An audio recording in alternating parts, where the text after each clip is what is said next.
খাগড়াছড়িতে সংঘাত, নৈরাজ্য এবং অস্থিতিশীলতা বিরুদ্ধে সম্প্রীতি সমাবেশ অনুষ্ঠিত হয়েছে। সকালে সদর উপজেলা পরিষদ অডিটোরিয়ামে আয়োজিত সম্প্রীতি সমাবেশে জেলা প্রশাসক, পুলিশ সুপার সহ বিভিন্ন পাহাড়ি বাঙালি গণ্যমান্য ব্যক্তিবর্গরা বক্তব্য রাখেন। এ সময় বক্তারা সম্প্রীতি বিনষ্ট করতে স্বার্থান্বেষী মহল যেন কোনো অনাকাঙ্ক্ষিত ঘটনা আর না ঘটাতে পারে সেদিকে সবার সোচ্চার থাকার আহ্বান জানান। খাগড়াছড়িতে সাম্প্রতিক কয়েকটি সহিংস ঘটনায় পাহাড়ি বাঙালি সম্প্রীতি ক্ষতিগ্রস্ত হয় বলে জানান বক্তারা। টাকা চুরির জন্য যদি আমার গলায় জুতার মালা পরাইতে হয়, তাহলে আমার শালীর সাথে প্রতারণা করার জন্য তোর ফাঁসি হবে। দুলা ভাই, আপনার তো ঘর জামাই বইলা একটা পরিচয় আছে, আমার তো তাও নাই।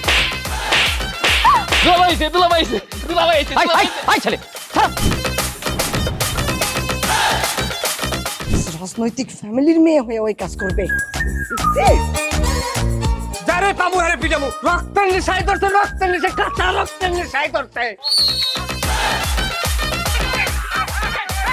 তোমার এই পলিটিক্স আমার বাম পকেটে থাকে। তোর বউরে ঝামেলা পাকাই। আমি তখন বিয়ে করিনি। দুইটার আমি গুলি করে মারু। মাসুদরা কোনোদিন ভালো হয় না। আপনার পোশাক দেখে কিন্তু আপনার তালুকদার বংশের লোক মনে হয় না আব্বা, আপনার মনে হয় যে আপনি ফকির বংশের লোক।